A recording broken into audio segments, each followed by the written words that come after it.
Bijouterie Pantso mividy volamena, mivarotra sy manamboatra firavaka volafotsy sy volamena, sahaza ho an'ny rehetra. Manatona ao amin'ny Galerie 9 Tsaralalàna, box 8 na Building Complexe Ampiflo.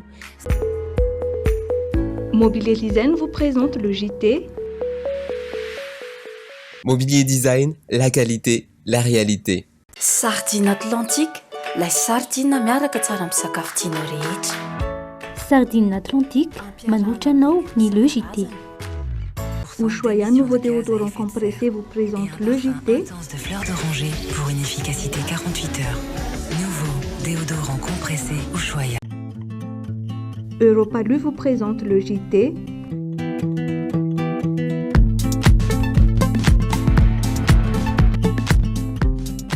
Les dernières actualités avec le JT et la carte Visa Mvoul.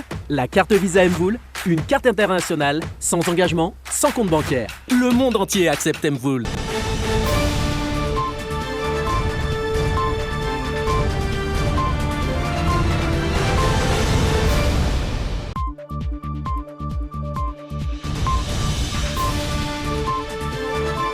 Ampiavana indray ary tompoko lasy tompoko vavy no anasananao anaraka ny Le JT hatramin'ny farany tsy ampiandrenao ela fa omenanao avy hatrany kosa ny lohatenim-baovao.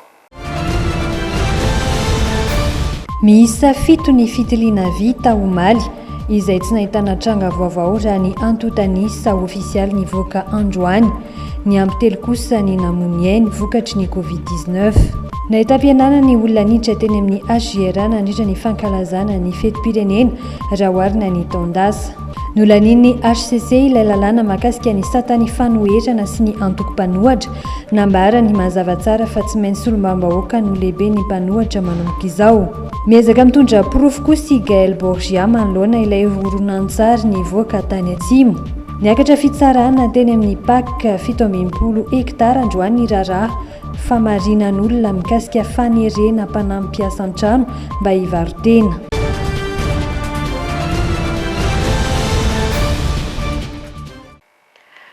Vaovao mahakasika ny fivoarany antotanisa Covid-19 eto Madagasikara. Olona 3 no namoniainy omaly raha ny antotanisa izay nivoaka tamin'ity androany ity. Nampiakatra ny isan'ny maty ny Covid-19 ho 27 hatramin'ny siny tsy mikaretina teto Madagasikara. Samba ny ihany koa no tsy nisy tranga vaovao omaly raha nitatitra nivoaka io atoandro ihany tamin'ny fitiliana natao izay miisa 7. Tsikaritra etsakilany tao anatiny herinandro izay fa nahitam-pienana ny fanaovana fitiliana anisany nahatonga vidiana ny tranga vaovao. Raha ny omaly izao dia miisa 20 ny fitiliana vita ka nahafahana nahita olona 10 voan'ny Covid-19 raha ny tatitra omaly hatrany. Raha ny antotanisa nivoaka omaly tamin'ity androany ity, izany hoe nivoaka androany izany dia miisa 70 ireo marary mafy manaraka fitsaboana akaiky. Miisa 720 sy 2,4 sy 4 kosa ireo voamarina fa efa nitondra ny tsy mikaretina teto Madagasikara tamin'ny alalan'ny fitiliana natao mitotaly 220 sy 200 sy 4,000 sy R1 sy roety. Vaovao mahakasika ny Covid-19 izay hatrany saingy anivelany kosa indray. Miamahazo vahana hatrany amin'izao fotoana izao ny Covid-19 Delta. Firenena maro no efa ahitana azy ankehitriny. Maro tahak'izay ihany koa no ahina hiatrika onja manaraka noho ny fainganam-pifindra ny tsy mikaretina. Manano sarotra kokoa nefa ny fitsaboana azy raha oharina amin'ilay Covid-19 teo aloha araka ny nambara ny manam-pahaizana tany ivelany. Miverina tsikelikely kosa amin'ny fanamafisana ny fepetra mandrafitra ny amin'ny anara-pahasalamana izay efa no alefana ny ankamaroan'ny firenendehibe amin'izao fotoana izao. Tsy mitsamboatra miaratsy hatrany hatreto ny valana aretina Covid-19 Delta. Firenena miisa 520 maneran-tany amin'izao no efa ahitana azy avokoa araky ny tatitra navoaka ny vondrony iraisam-pirenena misahana ny fahasalamana.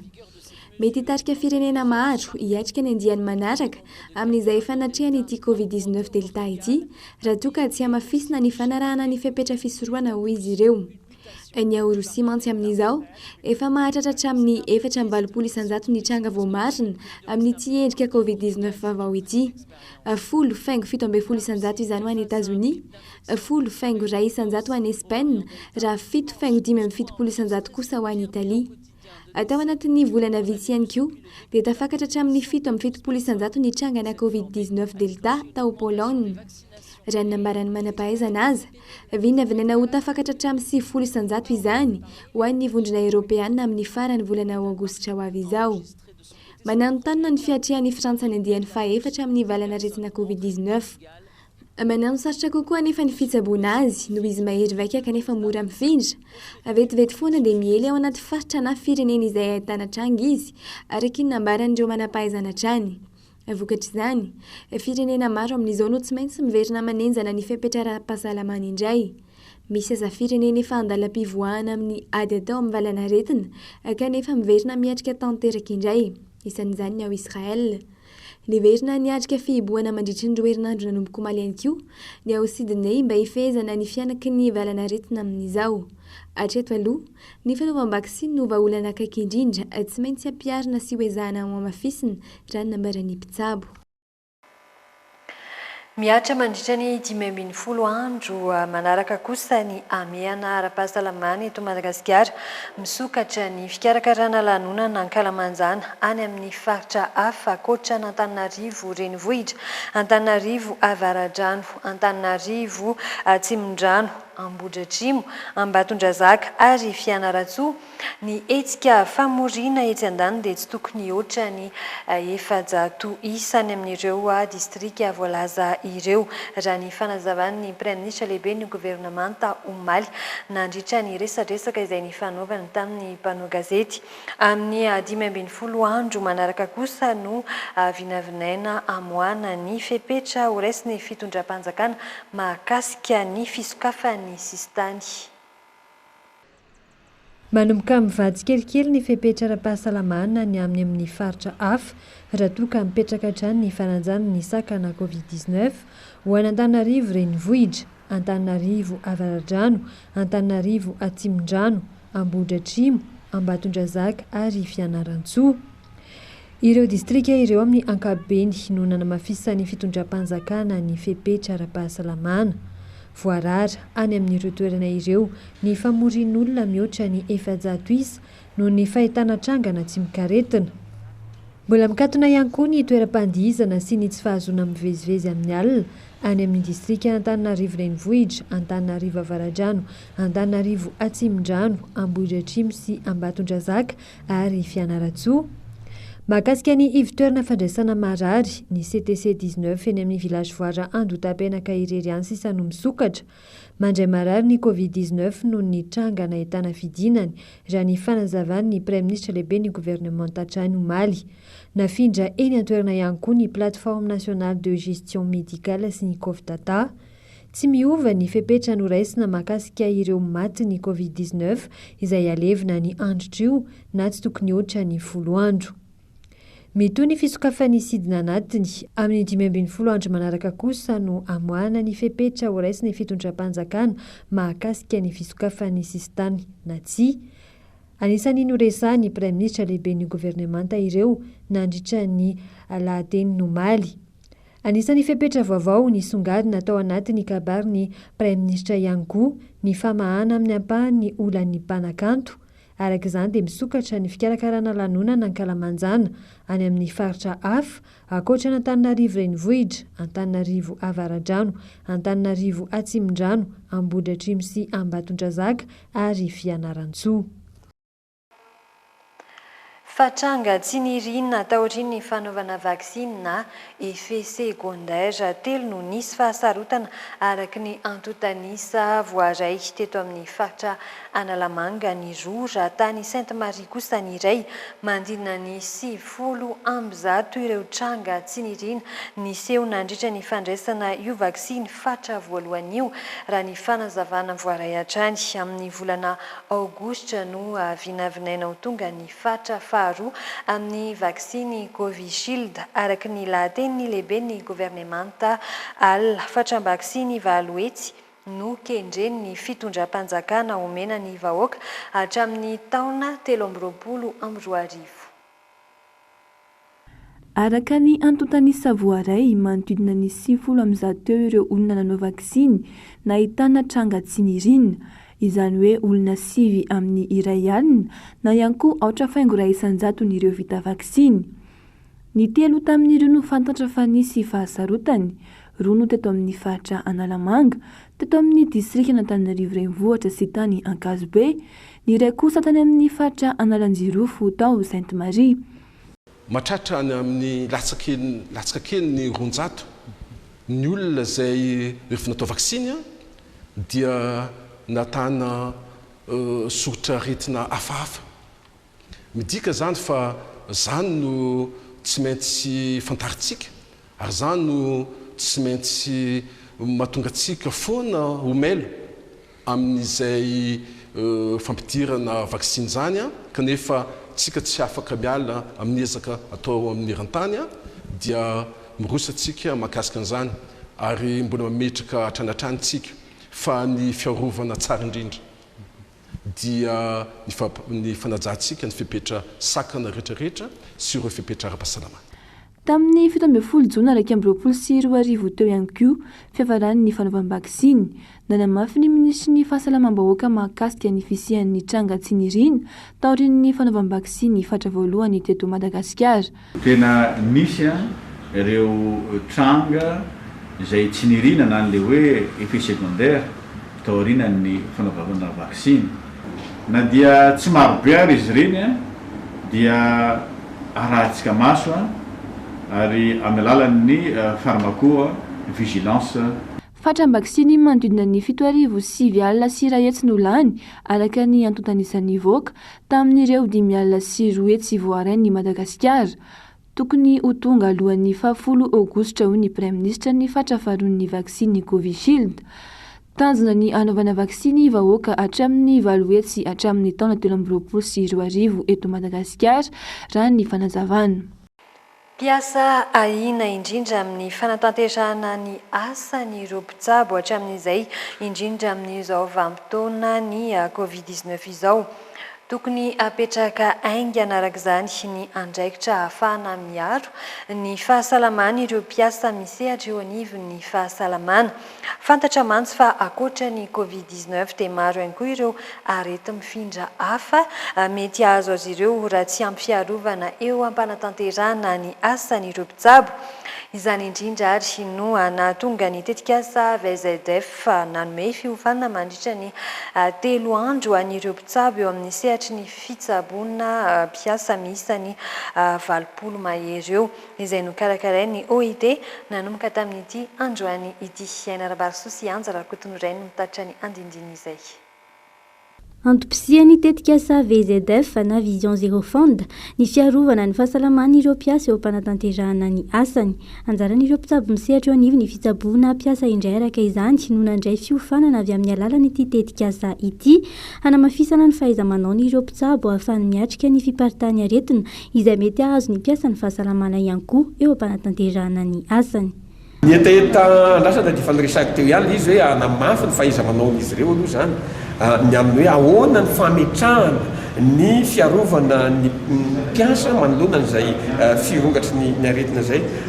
Tiana ihany masy manamarika fa raha tamin'ny taloha saika niompona bebe kokoa amin'ny fitsaboana ny mpiasa no tena ndraikitra no raisiny reto mpiofana reto fa amin'izao fotoana zao zany amin'ny alalan'ity tetikasa VZF zay iarahana miasa ty dia iova kokoa ilay kolotsaina iompona bebe kokoa makany amin'ny hoe kolotsainy fiarovana na culture de prévention eo anivon'ny toeram-piasana zany no andrasana bebe kokoa amin'izy ireo.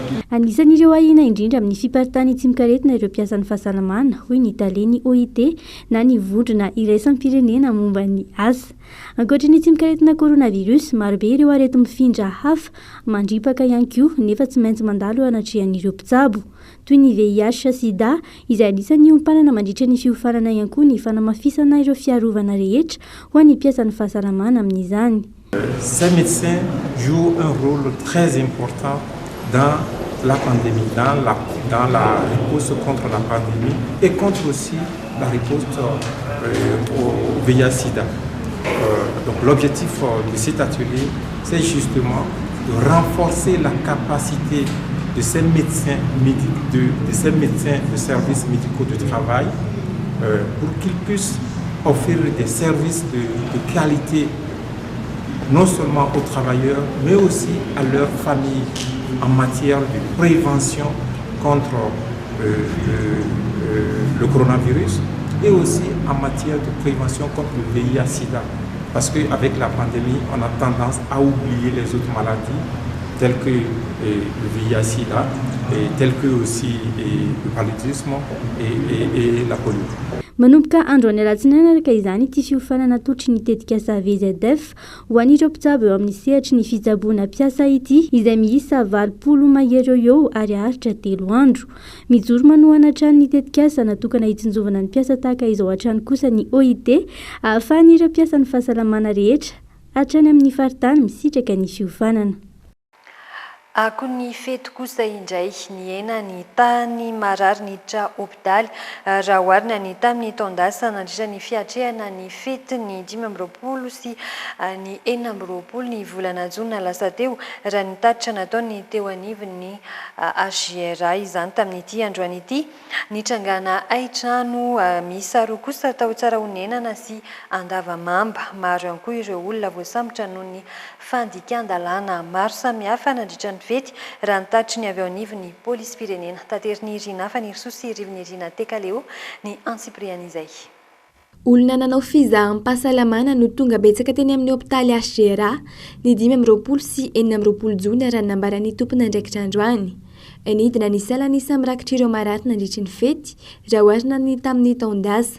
Niakatra kosa nisany maty. Vokatry ny amamona sy ny aditeny amin'ny fiarahamonina no nandratra ny ankabeazan'ireo olona narary no saboana teny an-toerana araky ny tatitra. Teny hiditra hôpitaly mihitsy 36 tamin'ity taona ity. Ny 25 juin izy 12, 26 juin 24. Noharina tamin'ny herintaona indray tsy mitovitovy 37 ny tamin'ny herintaona. Ny olona maty indray kosa tamin'ity taona ity dia tombo izany noharina ny tamin'ny herintaona. Tamin'ity taona ity izy 10 ny totaly ny olona maty. Ray tamin'ny 25 juin dia 4 tamin'ny 26 juin. Tamin'ny herintaona indray ray ihany no maty. Ny ankamaroan'ireo niditra taty moa izany ny antony betsaka indrindra dia ny accident responsabilité civile, izany hoe ireo accident teo asehatry ny fiarahamonina. Misy ihany koa ny accident de circulation 34 anisany. Ny accident de travail ray. Ankoatra izay, nitrangana aintrano tao tsara honenana sy andavamamba nandritry ny fety. Nitrangana loza amin'ny mpifamoivoizana misa 9 teto Antananarivo renivohitra izay naratrana olona misa 17. Misa 20 kosa no voasambotra noho ny antony tsy fanarahan-dalàna maro samihafa toy ny vakitrano, sity mahery, alatra, amamona, ankalamanjana araky ny tatitra nataony teo anivon'ny polisy pirenena. Vaovao mahakasika ny fiainam-pirenena kosa indray misasaka ny fitoam-piasan'ny fitondrana ankehitriny sao dia tapi-maso sy endrika ivelany anakonana ny trosa obabe na hatrany amin'ny taranaka faramandimby ny zava-bita ny fitondrana hoy ny antoko politika madio. Tsy makasitraka ny fitondrana misy amin'izao fotoana izao sy ny fitondrana teo aloha. Ity antoko ity tsy manantena fampandrosoana aingana sy maharitra izy ireo noho ny fitondrana izay voazanaka sy voageja raha araky ny fanazavana voaray. Manana rotona sy tapany sisa ny fitondram-panjakana ankehitriny anehoana ny paikady fampandrosoana ho an'ny firenena. Manao izay vitan'ny mpitantana amin'ny hafainganam-pandehany hoy ny antoko politika madio, saingy anjaran'ny olom-pirenena no mitsara hoe aingana ve sa tsy ny fialan'ny Madagasikara amin'ny fahantrana araka ny fanazavana. Manambara fa tsy isan'ny antoko mpanohitra ny antoko politika madio, tsy omba ny fitondrana ankehitriny sy ny fitondrana teo aloha noho ny antony maro.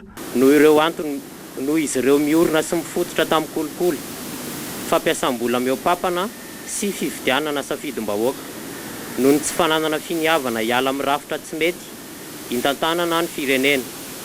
noho ny fanomezana vahana tsy maty manota amin'ny endriny samihafa, noho ny fanomezana vahana sy fanomezana tombotsoa manokana ireo vahiny, noho ny fiankinan-dosy sy fitrosana lava, trosa manandevo angatahana amin'ny mpamatsy vola mahazatra, noho ny tsy fananana azon-damosina mafy mitaky ny nosy manodidina sy nasiana resaka akory tamin'ny sabotsy 9 jona teo, noho ny tsy fahafahana miady amin'ny orinasa mpanafatra solika ahafahana mampidina ny vidim-piainana andavanandro feiny.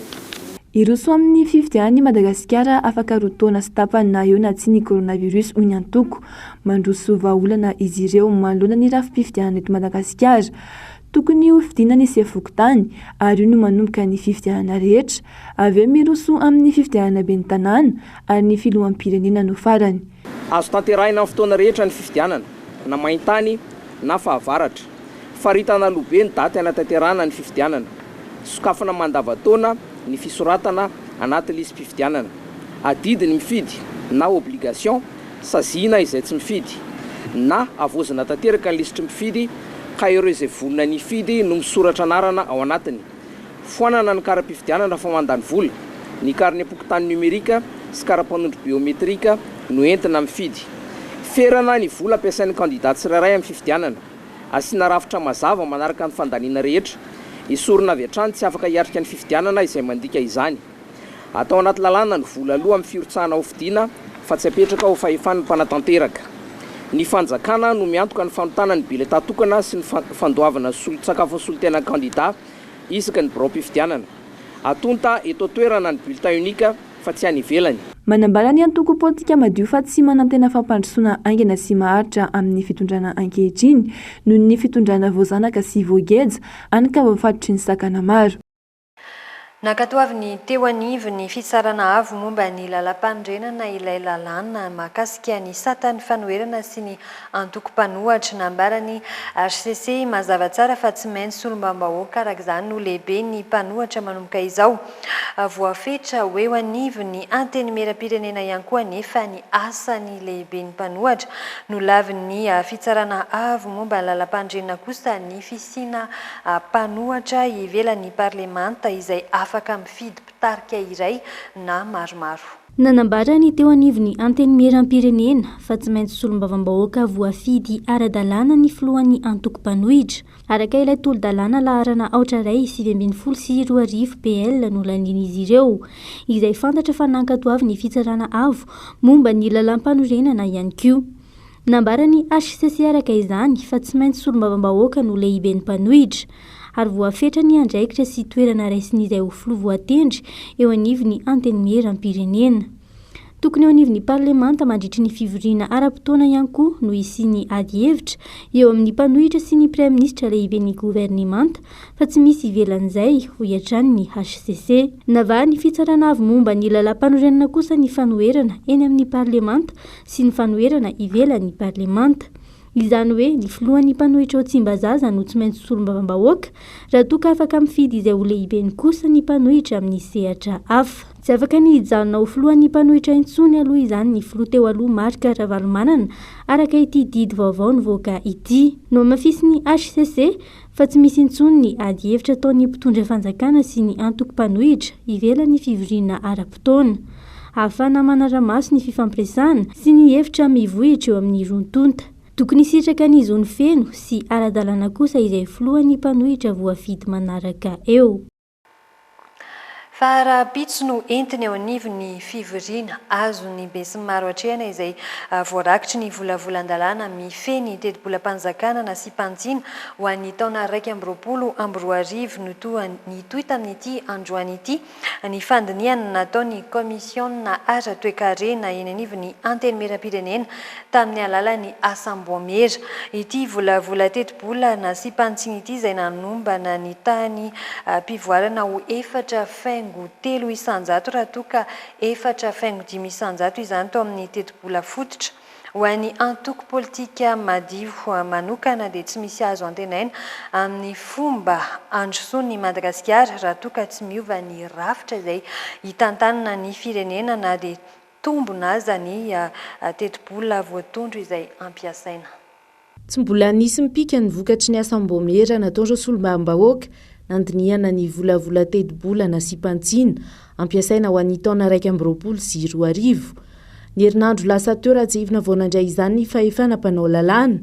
Fahatarana izay araky ny efa nanairan'ny CCOC rafitry ny olom-pirenena sy ny firaisamonim-pirenena fa tsy tokony hiverina intsony satria voafaritry ny lalam-pandrenana ny fepitona malalaka tokony andiniana lalina ny tolo-dalàna feny fitsinjarana ny volam-panjakana. Ny CCOC tao anatin'ny fampatsifina nataony ihany koa dia nanantitrantitra ny mahazava-dehibe ny tokony isiany ady-hevitra mialohan'ny fametrahana ny fanotsiana hoentindreo mpanao lalàna. Ho an'ny antoko politika madio manokana, tsy misy loatra ny azo antenaina amin'ny vokatra mety ho azo avy amin'ny famaritana sy ny fanotsiana ny teti-bolam-panjakana raha toa ka tsy miova ny rafitra entina amin'ny tantana ny firenena. Voalaza mazava teo fa ilay drafitra IEM navadika PEM na plan émergence de Madagascar roa taona sy tapany aty aoriana dia mbola tsy navoaka amin'ny fomba ofisialy mazava ka dia tsy nisy plan zany ny tantarana firenena tao anatin'izay ka kely finoana ny antoko politika madio ahafana mampandroso aingana an'ity firenena ity ao anatin'ny rafitra efa misy.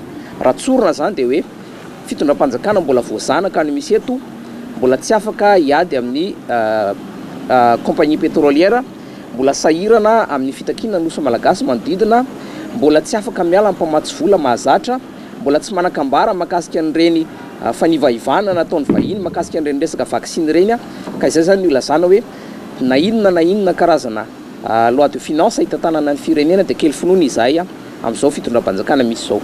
Amin'ny ankapobeny dia isany nanamarika ity volavolan-dalàna na sipantsiana momba ny teti-bola ity ividina ny tampy ivoarana ho 4,3 isanjato vokatry ny fiatrehana ny krizy ara-pahasalamana. 4,5 isanjato no napetraky ny gouvernement tany am-piandohana. Isany nampitomboana tao anatin'izay volavola teti-bola izay ny vola aompana amin'ny sosialy. Nambaran'ny solombavam-bahoaka lahary no avy any anivon'ny distrika n'Ambohidratrimo fa saika io sosialy io avokoa no mampitaraina ny ankamaroany ireo vahoaka sy londreo depute tena.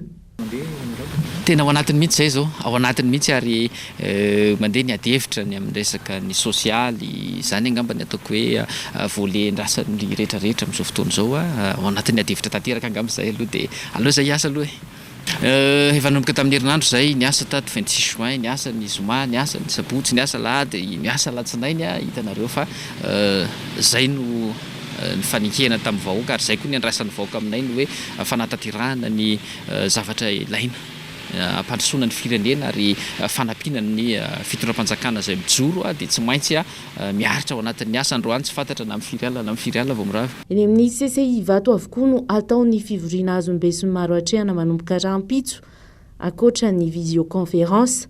Isantatra izany volavolan-dalàna feny teti-bolana sy pantsina anomboka amin'ny 10 ora maraina. Ny alarobia ho avy izao kosa no hodiniana indray ny fanavazana ny lalàna mifeny fahefana omena ny tendrom-pitsarana miady amin'ny kolokolona ny PAC, eo ihany koa ny fizakatenandreo université sy ny lalàna mifeny tany-panjakana tsy mbola nahazona titra. Ny alakamisy ny zoma ho avy izao no hiatrika ny solombavam-bahoaka ny gouvernement mialohan'ny farana ny fivoriana tanteraka amin'ny 2 Jolay. Eo amin'ny maresaka iraisam-pirenena no laniny ireo solombavam-bahoaka tao Senegal ny volavolan-dalàna vaovao miisa 2 manohatra ny asa fampiroroana ao an-toerana ny tokona ireo vahoaka taorian'ny fampandaniana io lalàna io manohatra ny fahalalàna sy ny fahafahan'ireo lalàna ireo araka ny nambarany ireo amponina any an-toerana. Nandany lalàna vaovao manamafy ny fiadiana amin'ny asa fampiororondreo solombavam-bahoaka Senegalais. Volavolan-dalàna 2 no nodiniana nankatoavindreo solombavam-bahoaka miisa 70 zany ndraiky 10 kosa nandà araka ny tatitra nataony Moustapha Niasse filohan'ny anteny miera-pirenena. Nokitiana tanatin'izany lalàna zany ny fehezan-dalàna famaizana momba ny asa fampiororona sy ny paikady heloka momba ny asa fampiororona. Ny tanjona dia nianamafy ny fiadiana amin'ny asa fampiororona anatin'izany lalàna zany koa vao heloka higadra mandra-pahafatin'ireo izay manatanteraka ny asa fampiororona efa nomanina araka nambaran'ireo mpikambana ao anatin'ny vondrona sivily manohatra ny fahalalàna amin'ity lalàna vaovao ity. Mitokana noho izany ny mponina ao Senegal. Fiaran'ny polisy sy zandarmaro no niandry teo amin'ny ivon'ny Dakar nandritra ny fandiniana ilay volavolan-dalàna araka ny sary naparitaka ireo ainao manjery tao an-toerana nisy fifamaliana sy fifanipana mihitsy nandritra ny fandiniana ireo lalàna ireo. 12 tamin'ireo olona nitokana no nosamborin'ny mpitandro ny filaminana mangataka ny amitsorana ny naman'izy ireo faran'izay aingana ny antoko miaro ny demokrasia melohan'izy ireo zao fakana-kery ny ataon'ny mpitandro ny filaminana izao tsy voakasika tamin'ny fanafianana ataon'ny silamo mahery fietsika tamin'ny 19 i Senegal raha toka lasibatra avokoa ireo firenena manodidina azy nanomboka teo nanamafy ny paikady sy ny lalàna iadiana amin'ny tsy fahandriam-pahalemana ny fitondram-panjakana tany an-toerana tsikaritra taorian'izay fa ny antombo ny raha-pitsarana mifandray amin'ny asa fampiororona tao an-toerana fa tsy mitsahatra mitondra pirofo manoloana ny sary efa navoaka nyilay mpanao gazety Gaël Borgia farany teo indray dia nivoaka ny horonan-tsary nalainy mampiseho ny fijoroana vavolombelona nataon'ireo olona sahirana ny hinana ody biby maina milaza izy ireo fa norahonana tamina sabatra mba hitenenana fa noforonona avokoa ilay horonan-tsary voalohany maro ireo olona trapasairanana no ny kere any Atsimbo Antsoavo no natao ijerena ny momba azy ireo.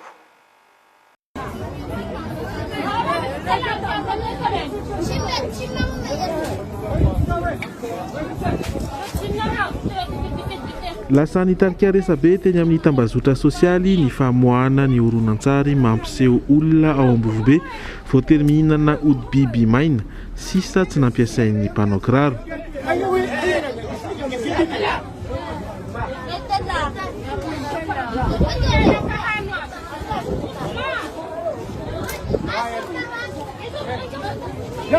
Namaly tamina sary hafa ny fitondram-panjakana tamin'ny alalan'ny gouvernoura ny faritra Androy sary milaza fanotambazana vola ireo fianakaviana marefo. Ilay mofo zahay le nimea ebido le sotro le finga le valagna le iza zany ty nihinana ay iholitse maike ty fagnomeza ayana io aby nihinagna fao zahay nefa raha tsy fihany igny le nihinagna fao zahay satria nivilana igny aby. Hosetriny izay no mbola nivoan'ny horonan-tsary hafa indray ahitana ny fijoroana vavolombelona ireo olona trany milaza sy miaiky kosa izy ireo fa norahonana tamin'ny sabatra mba hanendrikendrika ilay mpanao gazety vavy. Le fa iampelay avao manesy anareo ankibory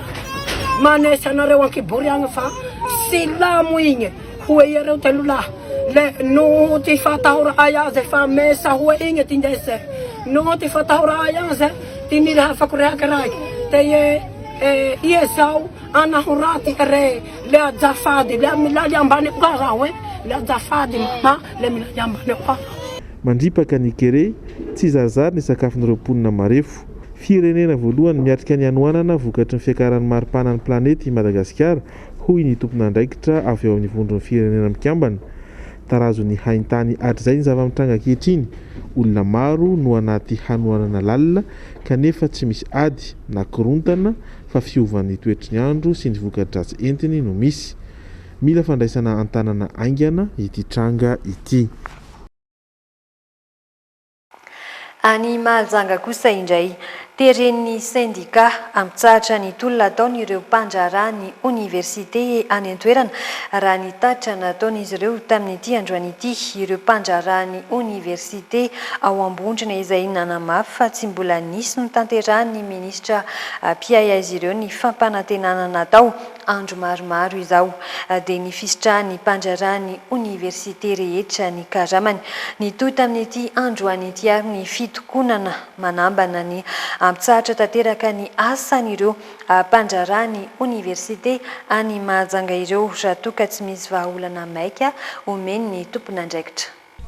Mitontolona ho an'ireo mpandrarany université ao Mahajanga tsy njana tamin'ny fitakiana tsotra ireo mpikambana mandrafitra ny PAT fa nandoro kodiarana ho fanehoana ny tsy faneken'izy ireo intsony ny zava-misy ananika ny volana faharoa tsy nandraisana tampoka raha mafen'izy ireo ankehitriny ho any androany manokana dia nanambana ny ampitsahatra tanteraka ny asany ireo mpandrarany université raha toka tsy miverina amin'ny laonina ny tampokarama 520 isanjato tokony ho nisitrahan'izy ireo. No mbola anapana n'ilay 520 isanjato na hoe 25% zay atao hoe indemnité de technicité ao amin'ny karama nefa ndritra ny taona maro notsoana sinasina fanazavana hitapana kitsirano zao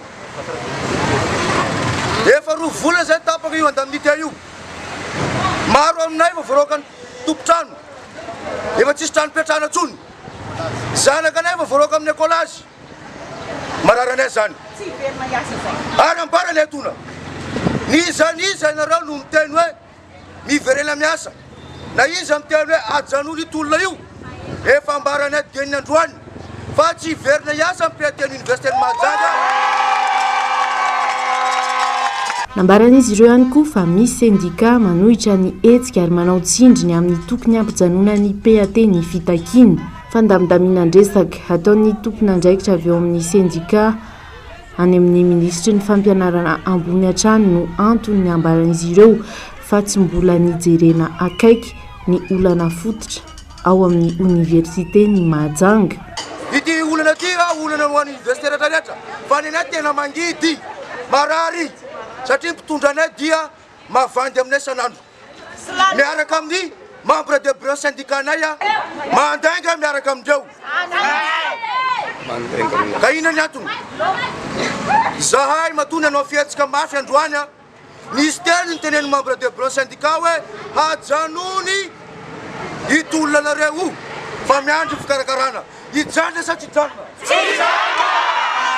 mangataka fiona mivantana amin'ny prime ministre ireo mpandrara ao amin'ny université ny Mahajanga ireo raha nambaran'izy ireo hatrany dia tsy nahitam-boka ny fanantonana ny ministeran'ny fampianarana ambony izay minisitra Pia ireo mpandrara eny amin'ireo université manerana Anosy. manome 27 ny fanjakana andoavana ny vatsim-pianarana 7 volana sy fampitaovana ireo mpianatra eny anivon'ny anjerimanontolo mbola tsy nahara izany. Nisolo tena ireo mpianatra ka nanao antsoavy tamin'ity androany ity ny ao amin'ny sampam-piofanana UGS tsy andraikitry ny université intsony araky ny lohatranom-baovao ny misana ny vatsim-pianarana rehefa niroso tamin'ny digitalisation ny anjerimanontolo. Nanambara ny ministry ny fampianarana ambony sy ny fikarohana ara-tsiansa fa tokony efa mahazo ny anjara ireo mpianatra nanao fitarainana saingy efatra tamin'ireo 440 sy 200 ihany no nahara izany hoy ireo mpianatra tamin'ity androany ity hoentin'ny Fenoaja Arianina sy Rivinirina Tekaleoary ny antsiplian'izay. Tsy isandrona indray vatsim-pianarana sy fampitaovana ireto mpianatra amin'ny sampam-piofanana EGS, économie, gestion sy sociologie ety amin'ny anjerimanontolo ireto. Iray volana sy tapanio sy sanefa dia ho tapitra ny taom-pianarana. Nanao fitarainana réclamation avokoa araka ny nangatany tompon'andraikitra izy ireo, saingy mbola tsy nahazo vatsim-pianarana sy fampitaovana ihany ny herinandro lasa teo. Momba an'ilay liste aloha zany nisy ny réclamation izay efa nataonay tamin'ny mois de mars. Zany hoe nasaina nanao lettre manuscrite mihitsy izay naterina tato amin'izareo. Dia nisy ny valo moa zany iny tamin'ny herinandro tamin'ny nanomboka alatsinainy izay ny zara-borsa dia tsy naharaira zareo hoe tsisy mbola tsy nahazo ilay nanao réclamation fa amin'ny zoma mantsy ny 25 io. Rehefa tonga nefa ilay 25 dia ny akamaroan'ilay nanao réclamation zany tsy tafiditra tanatin'ilay lista ihany. Zany hoe izay zao teo amin'ny 214 izy teo nitenen'ny zareo tato amin'ny scolarité hoe 214 nareo no nanao réclamation faculté X. Efatra tamin'izay zao ny henoko hoe mivoaka le izy 210 zany nakaiza zany aloha le izy dia hoe maninona misy le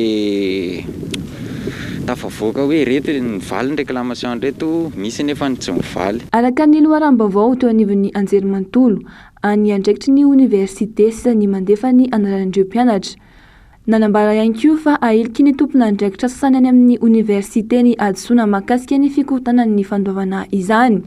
Tsy hipetrapotsiny ireo mpianatra ireo amin'ny fitakinan'ny vola ka miandry ny fandraisana andraikitry ny fanjakana ka manome fepitaona. Manome fepitaona zay anatin'ny 48 heures aloha ny amena fepitaonany zareo fa raha zay mety anao fitseketsehana mihitsy zay. Fitozy fianaranay na saina raha tsy motivé amin'ny atsehan'ny examen hoe tsy mahazo vatsim-pianarana zay. Amin'ny fidina frais sy ny kit scolaire hoe zao ny anomanana examen. Tamin'ny 10 jona 2024 taona nanazava mahakasika ny fandaminana ny fandoavana vatsim-pianarana eny anivon'ny université Mpanjakana ny ministry ny fampianarana ambony sy ny fikarohana ara-tsiansa. Ho an'ireo retardateur kosa zay efa nandalo digitalisation na ireo zay efa nandalo digitalisation ka nanao réclamation dia isitraka vatsim-pianarana 7 volana izy ireo miaraka amin'ny fampitaovana. Ho an'ireo mpianatra zay mbola mandalo digitalisation amin'izao fotoana izao sy mbola handalo digitalisation kosa dia arafitra manaraka izany fahavitany digitalisation an'izy ireo izany ny tety andro indray andraisany ny 7 volana vatsim-pianarana sy ny fampitaovana miaraka amin'izany. 10 andro aty aoriana mbola tsy naharay ny vatsim-pianarana ireto mpianatra ireto ka mitaraina. Mariana fa mampiasa ny rafitra digitalisation na fanatopiana numerika amin'izao fotoana ny anjerimanontolo sy ny université mpanjakana rehetra miara-miasa amin'ny poastra malagasy ny université amin'ny fanefana ny vatsim-pianarana. Niakatra fitsarana teny amin'ny PAC 700 hektara androany raharaha famarinana olona mikasika ny fanerena mpanampy mpiasan-trano mba hivarotena noraisiny mpitsara avokoa ny antota taratasy rehetra misy ny pirofo miaraka amin'ny fitarainana nataony vehivavy iray tamin'ny mpampiasa azy. Eny anivon'ny tendrom-pitsarana misahana ny kolikoly ny raharaha famarinana olona ny tranga 7 taona lasa zay. Tsy aivina fa vehivavy iray nalaina hiasa an-trano avy tany Fianaratsoa no niterena hivarotena taty Antananarivo. Ny mpampiasa azy ihany no ambara fa tompon'antoka tamin'izany. Tojo lehilahy vonona hakavady azy anefa ilay vehivavy taty aoriana saingy nanao tsindry tamin'ny hatrany io mpampiasa azy io. Ny safidy ny hametraka fitoriana ny tenany ka nandray an-tanana ny raharaha ny fikambanana EUNIONEM. Famarinana olona na traite de personne ity tranga ity feno raha teo ny fepetra isokajiny ilay fandikan-dalàna fitaomana olona miainga avy tamina toerana iray anterina ampitaka isina fanararotana arabatana na aranofo manamelika ny famarinana olona mamofady ny lalàna 424 tsipika aotra 700 ka ny tendrom-pitsarana misahana ny kolokolo na ny PAC no voafaritry ny lalàna handray an-tanana ny raharaha. Nasaina ny verina ho an'ny talata maraina izao indray ireo mpitory sy ny olona notoriana. Fa noho ny ameana ara-pahasalamana sy ny tsy fahazona mamory olona maro dia tapaka tanteraka ny fivelomany ireo mpanakanto. Ny firaisan-kina sy ny fifanoloran-tanana ary no mila avohitra matetika adino ireo mpandisy mpitendry fa ny mpihira ihany no asindresaka kanefa dia izy ireo no tena mamelona ny irairay. Karina mpanakanto malagasy iray dia nanolotra fanampiana ho an'ireo mpandisy mpitendry. Mbola mipetraka hatrany ny fahameana ara-pahasalamana amin'izao fotoana izao. Mivelona amin'ny fizarana kanto ireo mpanakanto, mila mamory olona nefa izy ireo raha te hanao izany.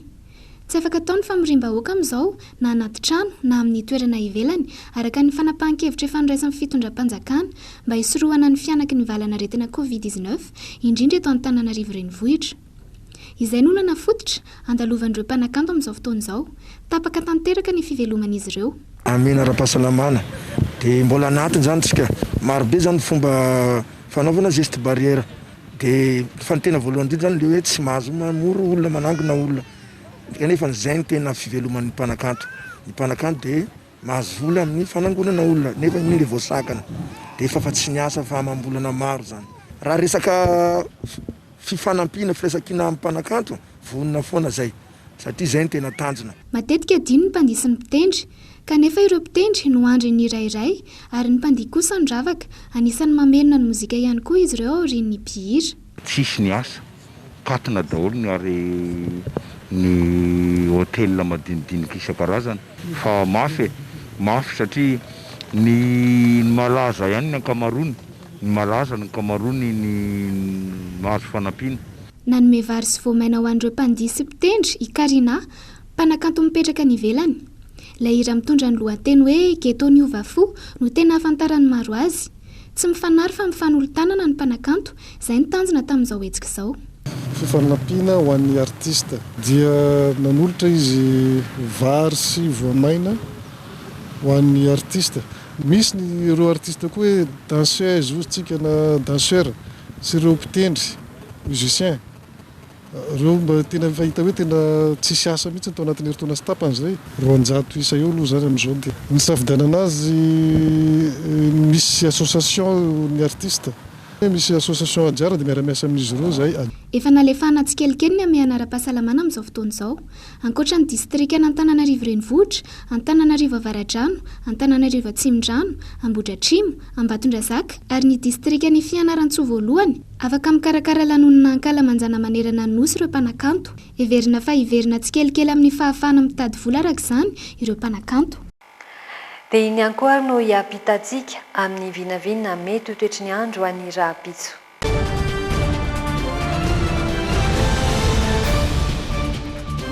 Any amin'ny faritany Antsiranana avy hatrany no anomboantsika ny meteo ho an'ny Rahapitso ho an'ny faritry Diana sy Sava. Ifandimy ny raona sy ny masoandro ho an'ny faritry Diana raha toka andrahoana kosa ny any Sava any. Maripana farany ambany 1.20 degré Celsius. Ny farany ambony kosa dia mandidina ny 1.3 degré Celsius ho an'ny Diana, 20 degré Celsius ho an'ny Sava.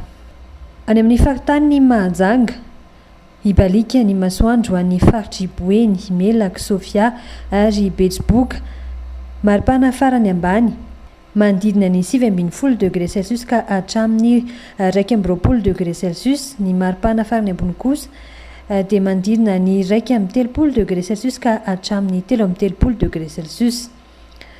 Ho an'ny faritra loatra mangoro analanjoro fary Atsinanana dia andrahoana ny andro. Ny maripana farany ambany 20 degré Celsius avy ary ny maripana farany ambony 20 degré Celsius avy. Ho an'ny eto afovoantany ho an'ny faritry Bongolava, Itasy, Analamanga, Vakinankaratra dia hibalika ny masoandro.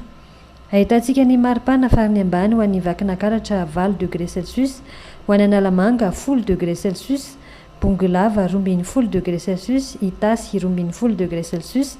Ny maripana farany ambony kosa ho an'ny Bongolava sy Itasy dia 17 degré Celsius, ho an'ny Analamanga 14 degré Celsius, ho an'ny Vakinankaratra 12 degré Celsius ny maripana farany ambony. Ho an'ny faritry Amoromanima, Atsiatrambony, Orombe, Vadivavy Fitovinany, Atsimo Atsinanana dia hibalika ny masoandro. Ahitantsika ny maripana farany ambany any Amoromania any 1.20 degré Celsius ary any Atsimo Atsinanana any 7.20 degré Celsius ny maripana farany ambany. Ahitantsika ny maripana farany ambony kosa dia any amin'ny Orombe any 20 degré Celsius. Eo amin'ny faritry Menabe, Atsimo Andrefana, Androy ary Anosy dia hibalika ny masoandro. Maripana farany ambany manodidina ny 17 degré Celsius ka hatramin'ny 18 degré Celsius. Maripana farany ambony kosa dia manodidina ny 19 degré Celsius ka hatramin'ny 20 degré Celsius. Ny logité no mifarana eto fa ny fahitalavitra Dreamina dia mbola mitohy hatrany ary anasananao anaraka hatrany ny fandaharana eto amin'ny fahitalavitra Dreamina manome fotoananao kosa ho an'ny Rahapitso ao anatin'ny logité veloma tompoko.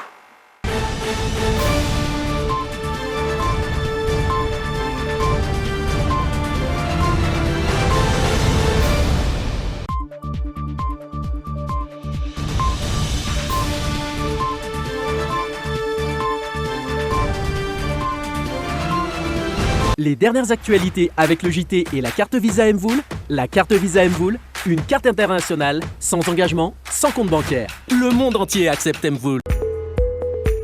Mobilier Design vous a présenté le JT.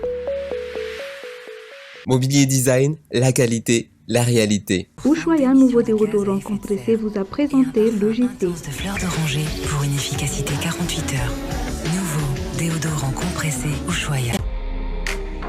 Bijouterie Pansou vidy volamena, mivarotra sy manamboatra firavaka volafotsy sy volamena, sahaza ho an'ny rehetra. Manatona ao amin'ny Galerie 9 Tsaralalàna, box 8 na Building Complexe Ampiflou. Europalu vous a présenté le JT.